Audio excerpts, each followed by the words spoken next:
The following is a presentation of Tuning into SciFi TV, the viewer's guide to genre television. I won't hide anymore. I will live the life I choose.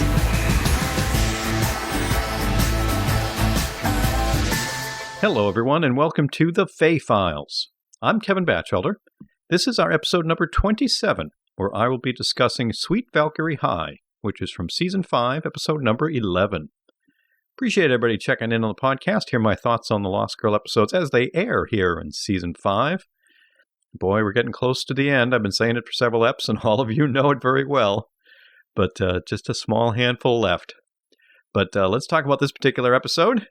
And certainly one I greatly enjoyed. I certainly liked the previous one probably a little more, with Kenzie coming back. Obviously, you folks who have been listening along know why. But there was a lot of great stuff in that one, and this one was very good too. I think the only thing is it suffered from was being like right after that Kenzie return, and a really strong one.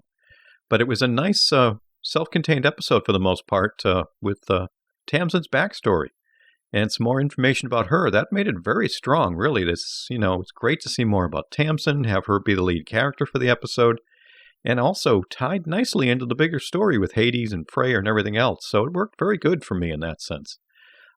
Again, just because it was right after that other one is the only reason why it might be a little notch lower, but certainly one of definitely the favorites here in Season 5. It worked quite good. It's also great to see Acacia and to have such a strong role for her here. Her parts in the other episodes she's been in previously have been a little smaller and kind of hit or miss in terms of value to the episode and what's been going on, but here definitely worked very, very well. It was nice to see Tamsin kind of getting ticked off at Hades as he left something at Bo's place for her to pick up. Still, at the beginning of the episode, a little frosty in their relationship between Bo and Tamsin.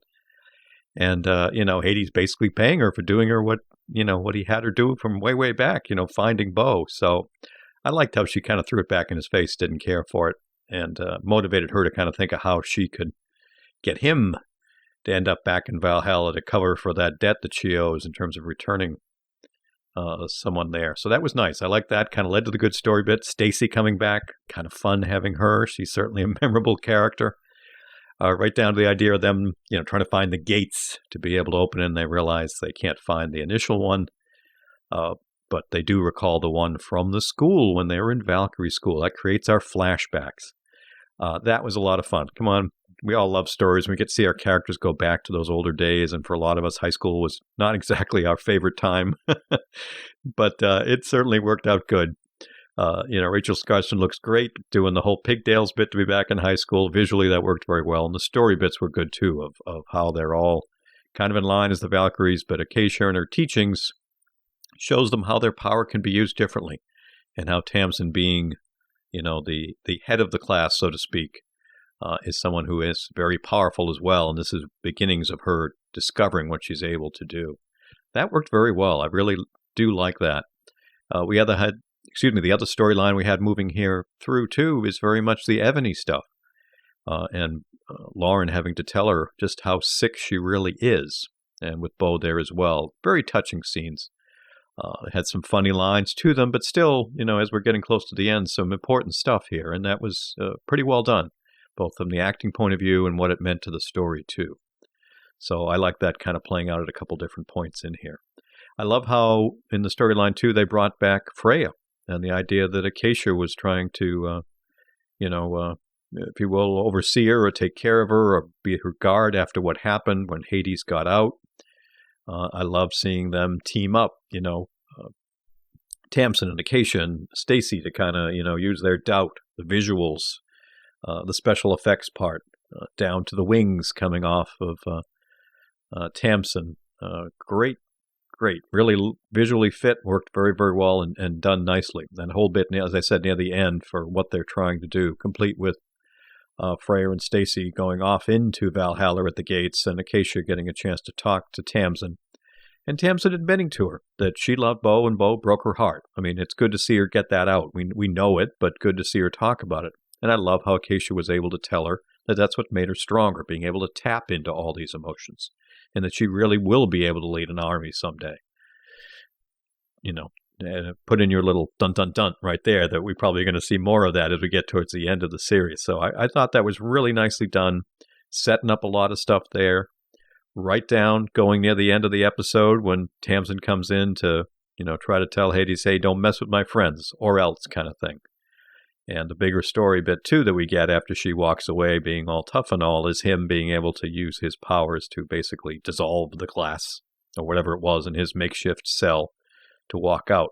So that's not going to be good, but that's to be expected. We've been setting that up a bit. I like the little nice touch with Ebony saying she's at peace with things and that Lauren might still be able to help her as they're talking at the doll. And even better, I love that Tamsin goes to Bo and says that she does want to be friends. I think that's important. I'm glad that hopefully that frost is coming off that relationship and what it can mean going forward as we try to line up our key characters for what we know is going to be an epic battle near the end. And I like that she also tells Bo there that Hades is building an army, that Bo has been wondering, can she trust him and all that? And Tamsin's basically saying, watch out. So I really like that that's going to be hopefully drawing some lines of what this is going to mean over the last, 5 episodes that we have left. So good stuff there. Good Tamsin story, but good job of weaving in the bigger stuff this season. And like I say, one of the stronger ones, the ones I really enjoyed more here in season 5 with some up and down stuff. So got up to see what this means. We still got all of what's been going on with Lauren and her ability to take the other Fae powers. A little touch on that here too. So well done all around. Really, really enjoyed it quite a bit. So we'll have to see what builds, but greatly enjoying it. Appreciate, as I said, you folks listening. I look forward to hearing some feedback. Some of you do talk it up on Twitter. It's great to hear. If you agree, disagree, or something I didn't mention I should have, or some other thoughts to fill in. Love hearing from the Lost Girl community. Lots of great stuff out there. So I know from the numbers there are hundreds and hundreds of you listening, which is great, but don't hesitate to reach out. Always love to hear from other fans. Let me know what your thoughts are and what you're kind of looking forward to.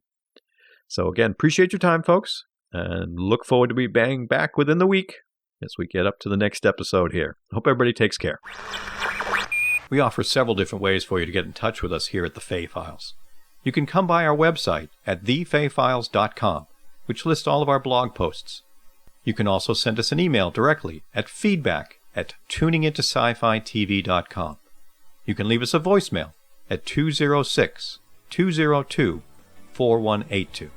You can find us on Twitter at TheFaeFiles or on Facebook at facebook.com/tuningintoscifitv. Listen to Tuning Into Sci-Fi TV on Stitcher Radio on Demand. Download the free app today at Stitcher.com. You've been listening to The Fae Files, presented by Tuning Into Sci-Fi TV, Episode 27, recorded September 26, 2015.